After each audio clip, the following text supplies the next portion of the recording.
Salut, c'est Romaric. Dans cette vidéo, je vais te parler de flemme radicale et t'expliquer pourquoi les projets, de manière générale, échouent.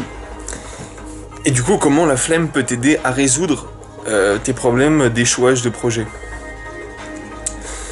La flemme radicale, j'ai décidé d'aller de plus en plus loin dans la flemme, mais ça veut pas dire que je suis pas productif. En fait, j'ai décidé de faire les choses qui ont le plus fort ratio intérêt et effort. Si ça présente peu d'efforts et que ça présente beaucoup d'intérêt, alors c'est génial, je vais aller directement sur cette chose. S'il y a une chose qui demande beaucoup d'efforts, des compromis, des contraintes, etc., mais qui va pas m'apporter quelque chose à la fois dans ma nourriture créative et à la fois dans ma façon de l'exprimer, alors j'y vois peu d'intérêt pour le moment. Donc ma flemme radicale, elle tend à dire fais le minimum de choses que tu n'as pas envie de faire, qui ne t'apportent pas grand chose, et maximise le temps que tu vas passer aux choses qui vont te construire en fait, parce que il s'agit pas de rien faire en fait. Si tu fais rien, tu commences à stagner, tu deviens mou, etc. Si tu fais l'effort en fait d'être curieux, de te dire tiens j'aimerais, en fait peu importe ce que t'apprends, genre ça n'a pas d'intérêt et tu peux faire des choses qui sont pas productives. Tu peux apprendre l'arménien par exemple. Je rigole, c'est très productif si tu viens d'Arménie, je suppose. Non, je rigole, mais voilà, bref, c'est plutôt une vieille blague que certains comprendront, je l'espère. Mais tu peux aussi faire des choses qui sont pas, qui sont en apparence pas très productives et faire des choses qui sont au contraire qui pourraient être très valorisées au regard des autres. Mais je pense que peu importe. En matière de ce qui t'intéresse, il vaut mieux pas trop regarder ce que font les autres et ce que te disent les autres. Je pense qu'il faut se faire confiance. De toute façon, si t'as envie de faire quelque chose, tu vas y passer du temps et tu vas devenir bon. Tu vas être bon et tu vas être, ça va être gratifiant et tu vas vouloir y passer de plus en plus de temps. Donc c'est vraiment un bon processus. En fait, c'est plutôt le processus de croissance. En fait, dans cette phase de flemme, je vais maximiser ma croissance. J'investis énormément sur le futur, puisque pendant tout ce temps, je développe mon savoir, je développe dans une moindre mesure mon physique avec des exercices énergétiques, etc. Mais principalement, voilà, on va dire mon patrimoine, mon capital intellectuel et mon capital créatif, les deux. Donc, j'attends de ma flemme en fait qu'elle me montre les choses que j'ai envie de faire, qu'elle m'indique si c'est le bon moment pour faire ci ou pour faire ça. Je suis rentré, j'ai passé 2 semaines à écrire un livre et je suis plutôt content de ma productivité puisque j'ai quand même des entre guillemets des livrables qui sont encore brouillons, mais peu importe. Donc j'ai passé 2 semaines à faire ça, et puis ensuite j'ai passé 1 semaine avec un ami, et donc du coup bah, ma créativité, mon flow a été stoppé. Mais au lieu d'être frustré comme j'aurais pu l'être avant, j'ai vu dans cet échange quelque chose qui allait nourrir ma créativité future. Donc en fait, il faut savoir distinguer les bonnes opportunités. Par exemple, cet ami, c'est l'ami qui vient de Bretagne. Il habite à des centaines de kilomètres de chez moi. Donc ça demande beaucoup d'efforts de se voir. J'ai réfléchi à l'effort investi dans cette entrevue et à ce que ça pourrait m'apporter, parce qu'en fait cette personne a une sensibilité assez proche de la mienne et un langage conceptuel aussi très proche du mien. Donc je sais que j'allais être extrêmement nourri par nos échanges d'idées respectifs. Je sais plus pourquoi je disais ça. Si, parce que j'ai une flemme en fait, j'avais la flemme d'être coupé dans mon flow, mais je me suis dit ok très bien, peut-être que j'ai plus à gagner à me nourrir à ce moment précis que à créer. Donc quand il est parti, j'ai pas retrouvé ce flow, mais en revanche j'ai soudainement eu envie d'apprendre les langues. En fait cette expérience de russe a été très gratifiante, pas gratifiante mais si gratifiante dans une certaine mesure. Pour le retour que font les gens quand tu commences à parler un peu leur langue, mais avant tout, elle a été très juste enrichissante créativement, puisque dans ce livre et dans d'autres projets créatifs que j'ai à côté, j'insère à la fois des éléments de l'alphabet, mais surtout tous les éléments racinaires. Je prends certaines features du langage et je les ajoute à ce langage qui est présent dans ce livre. Donc, et puis ça aussi, surtout, ça m'ouvre à d'autres intérêts. Là, j'ai passé quelques mois dans des pays russophones, première langue ou seconde, et j'ai dans mes amis Facebook ou Instagram des russophones, donc j'ai de temps en temps des éléments de russe, j'ai des pubs en russe, j'ai des chaînes YouTube en russe, et donc du coup, à chaque fois que je vois des mots, j'essaie de traduire, et quand je bloque, eh ben je vais me renseigner. Donc par-ci par-là, je vais apprendre des nouveaux éléments de vocabulaire et valider des éléments de grammaire, comprendre. Donc parce que j'ai compris cet aspect d'apprentissage passif, j'ai donc décidé d'apprendre plein de langues en fait. J'ai décidé là d'apprendre le chinois et l'arabe. Après j'en ai d'autres en vue. Je pense que cette année je vais me limiter à ces 3 langues, russe, arabe, chinois. Et l'année prochaine je pense aller sur d'autres langages. Mais je sais pas, peut-être que j'aurai complètement changé d'intérêt. Mais je suis aussi intéressé par le turc, le farsi, l'allemand et le coréen. Mais du coup je sais pas trop dans quel ordre les attaquer. Bref. Et sans doute d'ici là j'aurais eu d'autres intérêts pour des langues ou d'autres intérêts de type hobby, et donc j'aurais plus le temps à consacrer à ça. Mais pour cet apprentissage passif, j'ai envie de connaître les bases, parce qu'à chaque fois que je vais voir des éléments, je vais être à la fois nourri, ça va surtout rebondir, ça va faire des associations d'idées dans ma tête. Et c'est ça que j'ai envie de susciter, parce que je comprends la valeur de l'inspiration, je comprends la valeur du matériel créatif. Bref. Maintenant, j'ai passé plutôt à la phase, à la partie pourquoi les projets échouent, pourquoi j'ai pas fini d'écrire un livre et il n'est pas publié et il n'est pas actuellement en librairie, pourquoi j'ai des centaines de petits projets créatifs ou professionnels ou etc., humains même, que j'ai jamais fini, parce qu'en fait, je me laisse la liberté de les abandonner en chemin. Parce que je vois jamais ça comme un échec, je vois plus ça comme un échec, je vois ça comme quelque chose ayant participé à mon développement.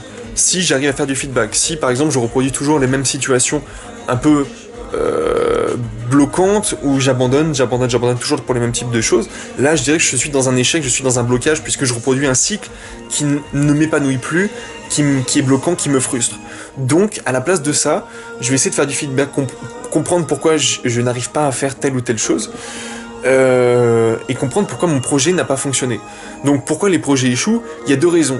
Soit parce que tu t'es donné la liberté de les abandonner, soit parce qu'au contraire tu as persisté alors que tu sentais par la flemme que t'allais pas dans la bonne direction. Je pense que la deuxième solution, elle, est une erreur, parce que tu vas perdre du temps, tu vas perdre beaucoup d'énergie sur une situation bloquante qui présente beaucoup de résistance par rapport à ta capacité d'expression. Si tu as envie de réaliser quelque chose mais que le médium que tu utilises n'est pas adapté, tu vas perdre beaucoup d'énergie, de volonté, de motivation, parce que quand tu vraiment te focalises sur la flemme, quand tu comprends son intérêt, tu vois que c'est pas elle le blocage, c'est les choses qu'elle te fait réaliser. Pourquoi t'as pas envie de faire quelque chose? Parce que ça va contre ton envie, ça va contre aussi tes capacités d'expression. Donc les projets qui échouent, c'est des projets qui n'utilisaient pas le bon médium, pour lesquels tu n'étais pas adapté, soit en termes de finalité, soit justement en termes d'outils. C'est-à-dire que soit la finalité, en fait, en le faisant, tu te dis « Ah, la finalité me correspond plus, j'avais une envie derrière ». Tu te souviens de cette idée, tu as commencé à poser des éléments, donc tu gardes ces éléments, que ce soit matériellement avec les papiers, les notes, les dessins, ou juste dans ta tête, tu te dis « Tiens, c'est vrai que j'ai eu ces réflexions ». Enfin, tu te dis pas ça, en fait, c'est juste passif. Tout ça participe, en fait j'ai l'impression, mais ça je sais pas, mais qu'il y a une place infinie dans ta tête, mais inconsciente, parce que tu peux pas gérer tous ces éléments. En fait, il faut te remplir, il faut que tout passe par la porte conscience, même si c'est juste voir des choses, il faut dire « Ah tiens, j'ai vu ça, ou même pas en fait, je sais pas. Peut-être que tu peux le faire de manière complètement inconsciente, mais je pense qu'en fait cet inconscient, il faut le nourrir, il faut l'alourdir, il faut le rendre immense. Parce que cet inconscient, quand tu dors, ou quand tu fais rien, ou quand tu rêvasses, cet inconscient, il va se remettre en forme, et les prochaines fois que tu vas utiliser une idée, et ben peut-être que cette idée va être liée à plein de nouvelles idées. Donc en fait, même passivement, tu vas enrichir énormément ta connaissance. Donc c'est ce que je disais pour les langues, c'est pour ça que j'ai envie d'apprendre des langues. Parce que je sais que juste passivement, en voyant des trucs, ça va me les rappeler de temps en temps. Donc j'aurai pas d'effort à faire pour apprendre. J'ai vu comment certains apprennent des langues, c'est-à-dire t'apprends par cœur des mots pendant 1 semaine, 2 semaines. Si tu fais une faute, on te met 0, on dit que t'es nul, etc. Waouh. Alors que là, moi, je fonctionne par intérêt.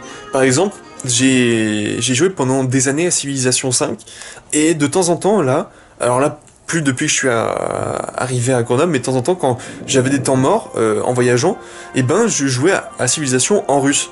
Donc en fait, à chaque fois, non pas à chaque fois, parce qu'au bout d'un moment, c'est un jeu que je connais par cœur, donc j'étais plus obligé de traduire, mais quand je voyais des mots que je comprenais pas, mais qui m'intéressaient, et ben, j'allais sur Translate ou sur le Wiktionnaire anglais, mais pour le russe, et là, j'avais plein d'informations, et comme sur Wikipédia, tu cherches une information et là t'es capté par 5, 6, 10 autres, 20 autres. Donc c'est comme ça que je fonctionne, par arborescence. Peu importe ce que je me nourris tant que j'aime ce que je mange en fait, tu comprends? Intellectuellement et même alimentairement. Si je mange trop de sucre, ça va me déshydrater et je vais me sentir un peu mollasson du bide.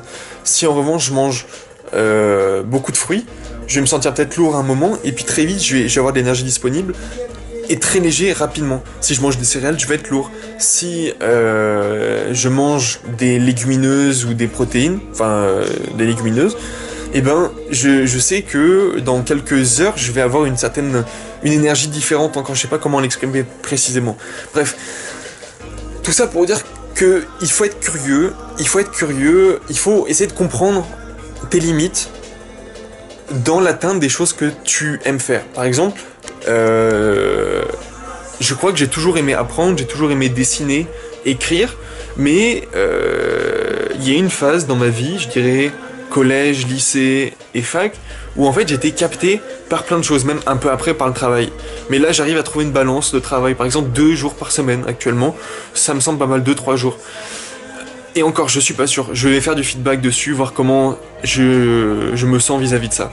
C'est toujours ça, il faut faire un feedback permanent, mais léger. Parce que si tu fais trop de feedback, tu t'empêches d'expérimenter des nouvelles choses. Il faut faire feedback, imaginer des solutions, les designer, les essayer et refaire du feedback. Et voir comment tu te sens tout le long. Il faut pas que ça devienne mécanique, je pense. Il faut que ce soit fluide.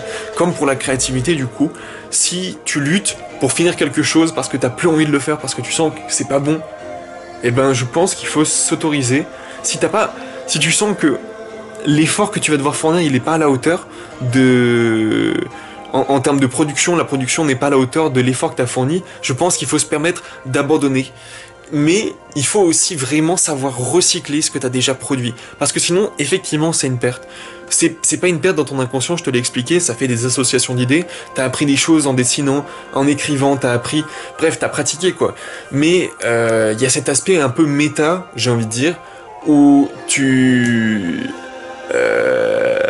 vas réutiliser le matériel productif, tu vas le réassembler avec les idées dont tu vas devoir te nourrir parce que tu as été bloqué. Si tu as été bloqué, c'est parce qu'il te manquait des idées, il te manquait des associations d'idées. Il n'y avait pas une fluidité, tu as été obligé de faire des calculs compliqués dans ta tête, alors que la créativité, ça va être fluide. Donc tu trouves les choses que tu aimes, et si tu sens un moment que dans l'expression, parce que tu vas te nourrir, et donc du coup tu vas créer par la suite, sinon tu vas devenir mou, lourd, pas vif du tout, dans ton expression, tu vas ensuite faire voilà, cette phase de feedback et voir si tu as maintenant toutes les clés, tous les outils en main pour transmettre ton monde intérieur, ton art. Et si ça bloque, abandonne le projet, mais n'abandonne pas la dynamique sous-jacente qui, elle, peut réutiliser des morceaux et composer des choses encore plus folles. Je pense que le plus intense que je crée, c'est quand justement je me sers des morceaux précédents, parce que il y a déjà la profondeur des idées précédemment faites, plus les nouvelles associations d'idées. Donc en fait ça crée une complexité, mais en même temps une fluidité, parce que j'acquiers des nouveaux motifs, parce que j'acquiers des nouveaux médiums. Voilà, bref, il n'y a jamais de perte, tu perds jamais de temps, quoi que tu fasses. Ça rappelle de la vidéo que j'ai faite à moins 20, moins 25 degrés. Il n'y a jamais de perte de temps, voilà. Et surtout, reste curieux et trouve des centres d'intérêt, même des choses simples. Il n'y a pas besoin de courir à droite à gauche en fait. Je crois que tu peux pratiquer. Il y a déjà, surtout en France, surtout ici dans nos villes, il y a tout. Il y a vraiment tout. Si tu as envie de pratiquer une langue, il y a des gens qui parlent cette langue dans cette ville. C'est aussi une manière de se connecter, de s'intéresser, de montrer que il y a pas eux et nous. Il y a beaucoup d'étudiants à Grenoble, 20% de la population pendant la période scolaire, il me semble, hein, si les données sont toujours exactes. Donc il y a beaucoup de gens qui parlent des langues. C'est aussi une manière de s'enrichir soi, de nourrir sa créativité de manière mais extrêmement flemmarde, parce que écoute, quand j'étais en Russie, il y a des gens qui m'ont dit ouais, il y a beaucoup d'arabes en France, et quand moi je vais dans des pays du style quand je suis allé dans des pays style la Turquie ou le Kyrgyzstan, etc. Non, pas le Kyrgyzstan vraiment, mais la Turquie, c'est pas des arabes, j'ai pas envie de dire ça. Plutôt Azerbaïdjan, il y a beaucoup de tourisme. Et ben, je me suis dit mais c'est incroyable, parce que en Russie, ils ont pas déjà cette sensibilité à ces cultures. Donc en fait, ils se privent de certaines choses par peur du changement, mental en fait. C'est pas genre il faut accepter les gens différents, c'est juste, en fait, il y a une réticence naturelle, un mécanisme de survie, une sorte de racisme passif inculqué, mais quand tu vas au-delà de ça, tu te rends compte qu'en fait, il y a beaucoup de choses à partager. On a beaucoup de choses à se dire, et surtout, si tu recherches la créativité, il y a énormément de choses, de concepts clés que tu n'as pas, et qui vont permettre de te développer, justement, d'être dans cette phase de croissance, dans cette phase de développement où tu vas devenir de plus en plus, à la fois inspiré, mais aussi de plus en plus puissant, de plus en plus capable de faire des choses. Parce que si je suis capable de parler chinois, russe, arabe, etc., ça veut dire que potentiellement, je peux m'adresser à ces personnes, je peux parler à ces personnes, je peux faire du business ou juste échanger des connaissances, du temps, des moments avec des, je sais pas, des centaines de millions de personnes, des milliards même avec le chinois. Et plus je vais aller sur d'autres langues, plus je vais développer mes capacités, parce que l'anglais c'est bien, je suis d'accord, c'est la base. Mais il y a des endroits quand même où c'est pas très commun, donc ça dépend. J'ai pas forcément envie non plus de voyager énormément là dans les prochains mois, mais je me dis tout de même que si jamais j'ai l'occasion de croiser des gens dont c'est la langue principale, je vais être vachement plus nourri que si on essayait de dialoguer ce globish, cet anglais balbutiant, plein d'erreurs, plein de nos erreurs mutuelles qu'on a accumulées par nos précédents dialogues. Voilà. Donc, si tu sens que tu bloques, eh ben, c'est le moment d'être passé dans une phase de consommation. Mais consommation, c'est pas une consommation passive. Il faut que tu sois, curieux, que tu fasses les choses que t'aimes, pas juste les choses qui sont faciles. Si c'est facile mais que ça te nourrit pas, ça va pas. Je sais pas comment dire, tu vas stagner. Tu vas te nourrir forcément de choses que t'as pas choisies, donc des choses qui sont pas forcément adaptées à toi. Surtout si tu te cales devant la télé et que tu prends la même connaissance que toutes les autres personnes. Ce qui te rend unique, ce qui te donne de la valeur en tant qu'humain, ce qui développe ton capital humain, c'est l'unicité de ton profil. Donc plus tu vas chercher à droite à gauche des inspirations pas mainstream, pas norme, dans la norme, plus tu vas avoir une certaine valeur. Donc c'est à la fois pour toi, à la fois parce que tu vas du coup t'ouvrir à beaucoup plus de choses intéressantes, de plus en plus de personnes, mais aussi parce que ton capital humain, c'est ta capacité de survie dans le futur. Ta capacité de survie, c'était pas l'argent. L'argent, demain, s'il y a un crash boursier, s'il y a l'Inde et la Chine et d'autres grands pays qui commencent à être très forts économiquement, l'euro va diminuer, il va être dévalué, tout va être moyennisé. Donc on n'aura plus cet avantage. Donc en fait, on deviendra normal, on ne deviendra pas des pays riches comme actuellement. Donc il faut être conscient que actuellement, effectivement, l'argent, l'euro, le dollar, machin, c'est une sécurité. On peut investir, on peut le mettre de côté en se disant ça va me servir pour plus tard. Mais c'est pas vrai à l'échelle de décennies. Donc, il vaut mieux investir sur toi, parce que si t'arrives quelque chose, si par exemple tu meurs, eh ben, t'as plus besoin de ce capital humain. Donc, comme tu t'accompagnes toute ta vie, contrairement à l'argent qui va, qui vient, il est plus sûr même d'investir sur soi. Et pour tes descendants, si tu réfléchis à ça aussi, qu'est-ce que tu leur lègues ? Eh bien, je pense que tu leur lègues le temps que tu vas leur consacrer. Et c'est aussi pour ça que j'ai envie d'avoir du temps, c'est parce que dans le partage, dans le fait d'apprendre aux autres, il y a quelque chose d'extrêmement riche, d'extrêmement enrichissant pour soi, à la fois en termes humains, à la fois en termes de connaissances et aussi potentiellement en termes d'argent. Donc c'est ça qui te permet, je pense, ta capacité à apprendre aux autres, ta capacité à comprendre et à utiliser les outils connaissances que tu vas acquérir, comme les langues, dans mon cas, c'est ça qui a de la valeur pour le futur, c'est ça le bon investissement. Mais en fait, peu importe. Vraiment, j'ai envie de te dire en conclusion, sois curieux et apprends les choses que tu as envie de faire. Mais peu importe, genre, sois prêt à abandonner les trucs que tu crois utiles et qui te pompent de l'énergie, temps, argent, attention, pour les investir dans les choses que tu aimes. Parce que il y a forcément que des bonnes choses qui vont en sortir. Tu vas être fluide, tu vas être intéressé, tu vas être curieux, tu vas être dans une bonne dynamique de croissance, et c'est ça qui va faire de toi quelqu'un de plus heureux, simplement de mieux dans sa peau, dans sa tête, etc. Parce que ce qui te rend malheureux, c'est la stagnation, c'est de voir qu'il n'y a rien qui change. Dans ces cas-là, tu peux soit essayer de pomper ça aux autres, soit susciter chez toi l'envie, l'énergie. Et pour ça, je pense que tu sais déjà ce que t'aimes en fait.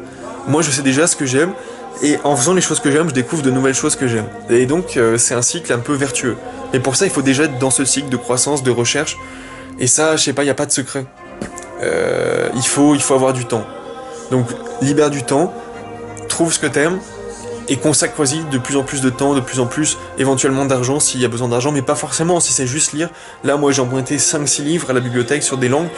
Ça me coûte rien, j'ai renouvelé mon abonnement, mais comme j'ai moins de 26 ans, et ben, c'était gratuit. Donc, la connaissance, ma croissance, mon développement, elle me coûte juste de l'électricité pour écouter de la musique, de la nourriture pour me nourrir, et un peu d'argent pour payer les charges de mon lieu de vie. Voilà. Je coûte pas beaucoup, je consomme pas beaucoup, matériellement, mais intellectuellement aussi. Donc, en plus, mon impact environnemental, il est extrêmement limité. Bref.